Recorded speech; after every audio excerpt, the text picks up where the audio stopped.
What's going on, Seawolves? You're watching Hot Takes brought to you by USG. I'm your host, AT Bianco, and I'm excited to introduce our guest today, the Associate Dean of Students, the Jeff Barnett. Hey. Thank you for being with us today. Thanks for having me, I think. Of course. Yeah. The key word there, I think. Uh-huh. How are you with hot sauce? We're going to find out. Not great. Not great. I'm feeling a little nervous.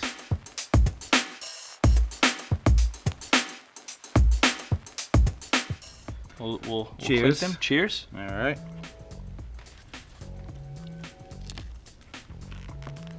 It's not so bad so far. Yeah, so far. Sometimes they start real subtle and they kind of creep up on you. Yeah, too, no, so. exactly. Being the Associate Dean of Students, you oversee several areas, related to student life and community development.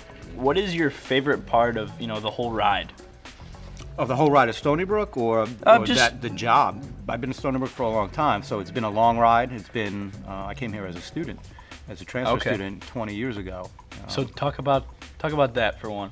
I did a freshman year at Binghamton and then said, I'm not sure I'm liking this place so much. So found my way down to Stony Brook, came to the Honors College here, lived in Langmuir my first year, and immediately felt like Stony Brook is home.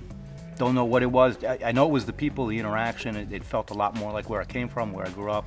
So yeah, I was a student here, did the whole pre-med thing, decided at some point, nah.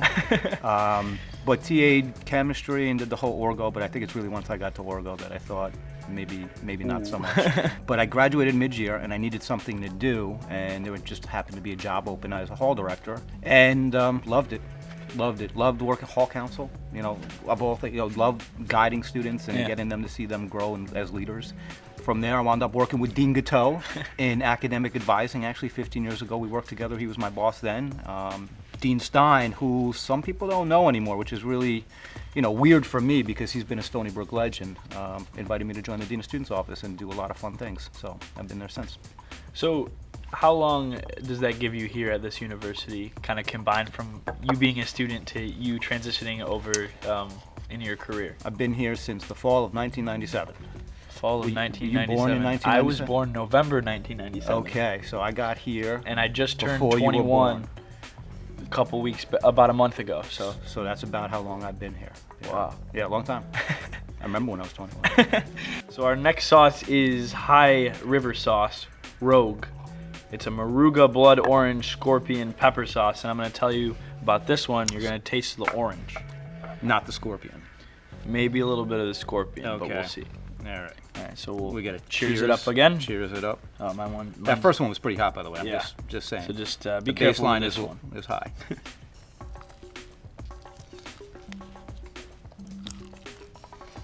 So you're a two-hand wing holder, you were saying before. I am a two-hand wing holder. Yeah. And you like the control. Yeah, because it gets a little slippery. Yeah, I'm gonna interview you now. Okay. So, being around students, campus events, what's your favorite campus event that you've seen in your 20 plus years here at Stony Brook? There's so many good ones.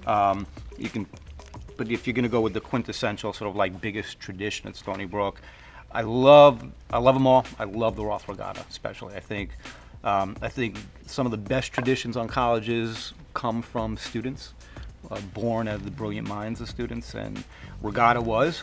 They had a crazy idea of let's just build some boats out of cardboard and duct tape and race them across Roth Pond. I mean, the designs are. I've seen Batmobiles, boxing rings. My favorite boat was the guy who took an empty pizza box, duct taped it to his chest, and swam across the pond. So that was. Did he win? No. He lost. What is it like advising USG? Whether it's for something like Roth Regatta or something like Brookfest or Back to the Brook, concerts. I'm just so amazed and impressed that you've got student leaders that are running a $3.7 million organization. I'm not responsible for that much money somewhere. What's really interesting is seeing the different priorities that students have over the years and how they want to be inventive and kind of build upon traditions, create new traditions. This is a new tradition. I love this. This is great. Thank you. And there might be a next generation of USG and other students that kind of want to carry this forward. But I could see this one kind of sticking around. So I like that inventiveness and that creativity. Students are so much more creative than everybody else. So how you doing? You need milk? Oh, I mean, okay. I could take a little break, of course.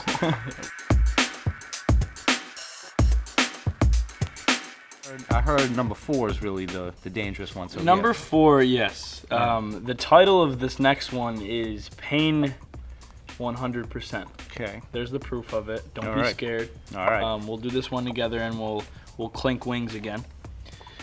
So when you're ready. All right. There it is.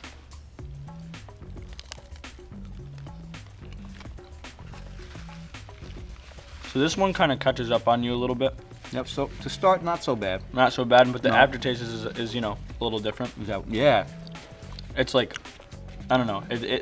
You could definitely see why it's named Pain 100%. So you've been around Stony Brook for a long time now. I'm curious to know what life was like as a student. You know, you've kind of had the luxury of being on both sides of the spectrum as a student, as well as a leader at this university.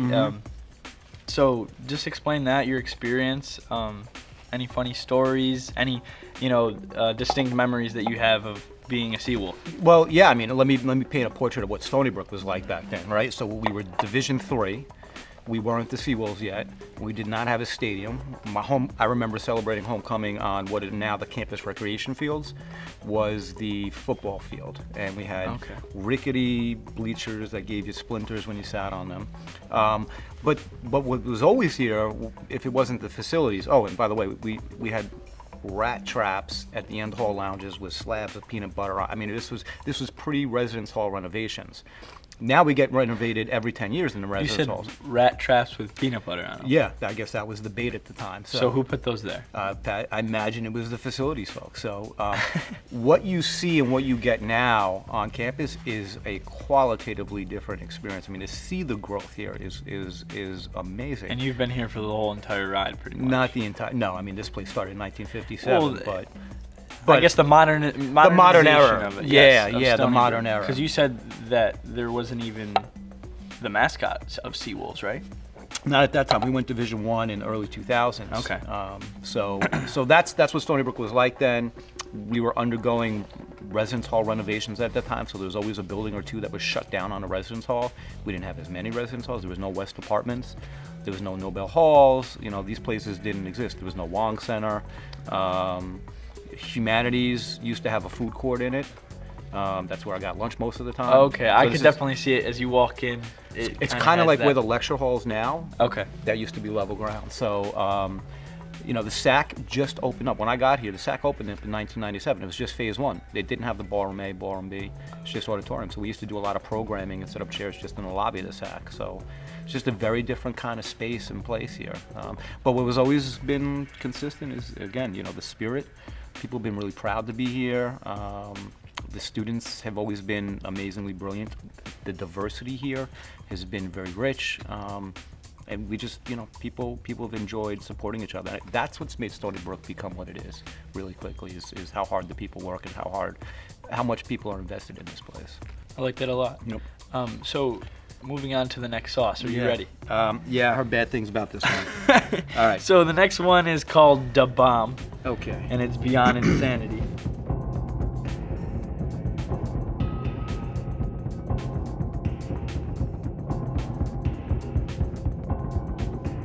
All right. Cheers. You ready? Cheers. Yep. Are you ready? No.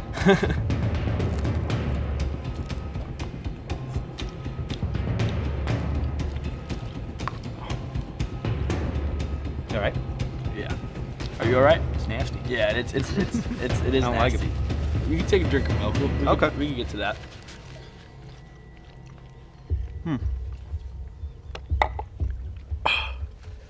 That's when it goes down. Oh, is it? Yeah. Oh. Yeah. Yeah. Yeah. Oh. Isn't it brutal? Yeah. It's just like, yeah. It's like screeching nails on a chalkboard. Like that's what it Wow. feels like. Yeah. So you advise many students. I know we're struggling here, but you advise many students. You have children. I do. What's it like being a father and kind of comparing that to working with students? And Just reaching down for the oh, milk. definitely. That's- Let's pour you another glass. Whoa. What was the question? We always Something about whenever kids. something about kids. You advise many students, like I said. You have kids. What's it like being a father? Do you have any good dad stories? Like compare that to your job, and how does that help you? Whoa. That's serious. Yeah. Number 5 is harder than that. Yeah, it's the transition. It's the transition for sure. The combination of all 5. Man, that's tough right there. So, Kids. obviously, the story of your daughter being born brings tears to your eyes. Sure do, So, continue about talking about that. So I describe it as there being a new center to your world. Okay. So you go through life thinking the world revolves around you, right? We're center and we're looking out to the world. Suddenly, you're responsible for this life. You're on the side now. It's all about this child. They're the center of life now for you as a parent, anyway. So I mean that's pretty profound. Like it's only the experience of having kids that you come across experience and You can only know what it feels like if Right. you have a child of your own. Yeah. Thanks for getting those words Of out. course, I'm of struggling. course. The weirdest part is seeing me in them, or my wife in them. Like it's the things that the ways that you think about things, like oh they think about it that way too, or temperaments is another big thing. So, are you ready for our last sauce? I don't know. All right.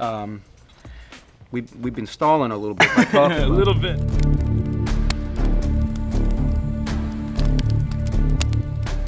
Let's get to it. All right. Cheers. Cheers. A little tiny bite. There you go. I think that's all I can do. Woo. That one's hefty. So, word on the street is that you cry watching HGTV. Oh yeah, is that the rumor? That's the word on Yeah. the street. Nice. Explain that to us. Yeah, no, it's the shiplap and the decor. I really love that. It affects me. Yeah, yeah. No, well, we do watch that show. That channel. You watch it with your family a lot? Yeah, sometimes. I mean, you know what's amazing? I don't know if college students right now are doing this, but my kids don't watch TV, and kids don't watch TV. I don't watch No. TV that much personally. For me, What do you watch? You stream or you watch YouTube? It's honestly YouTube. It's honestly, if I'm gonna watch something, it's either watching a video on Twitter. Yep. It's social media now. Yeah. So they that's what it is for them too. So but the way they market to the kids is weird. So my kids watch, and it's not just my kids. Kids of my kids' age watch YouTube. They watch other kids playing toys, Or video games. but they have the same toys. But they're not playing with the toys they have. They're watching other people playing with the same toys that they have. So they're watching a lot of YouTube. So no, we don't watch it. We don't watch a lot of HDTV. We watch what they do. They're doing a lot of social media right now, Musically and TikTok. You guys do that? You know about that? I've heard of it. Yeah, you make music videos. Yeah, you all right there? That's tough. I got the tears I know coming you out. see The- them. the I sau- know. the sauce heavy. I cheated a little. I'm just I Ooh. took a little tiny. I got bite. a great big splash of sauce on my tongue.